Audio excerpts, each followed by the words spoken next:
هذا الكلام ماشي ديال المسؤول. كان عليه ان اسمع علي. هذا الكلام ماشي ديال المسؤول.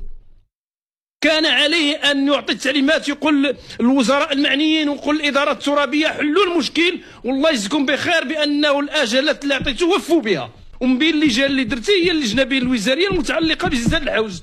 وفي زلزال الحوز مشيتي كتكذب، كتقول بانه ما بقاو الا 47 خيمه، كتكذب على المغاربه، كتكذب على دوك الناس اللي كاينين تما. كان خصك تحل المشكل. اين هي 120 مليار ديال الدرهم؟ اين هي فقط غير 20 مليار اللي جمعوا المغاربه؟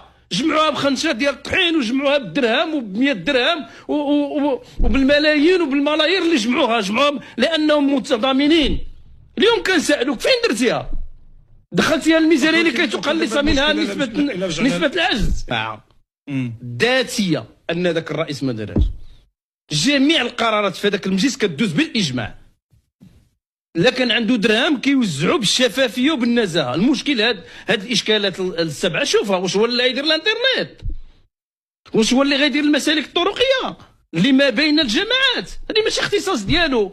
هو اللي غيدير الملاعب الرياضيه، هو اللي غيدير السد التلي. هذه كلها برامج مادام انه كيقول لك كيعرف هذيك المنطقه وبات فيها يومين الى غير ذلك. ايوا قلنا الصندوق ديال التنميه القرويه اللي 54 مليار وديال الفوارق المجاليه، اش درتي فيه في هذه المنطقه؟ كان خصك تجي اليوم وتقول لنا انا كنت غير كتسابق على ذاك الصندوق. شكون اللي اتخذوا الرئيس الحكومه؟ وقلنا اليوم شنو البرامج اللي درتي في هاد ازيلان واللي درتي في ايت بوكماز واللي درتي في تبانت.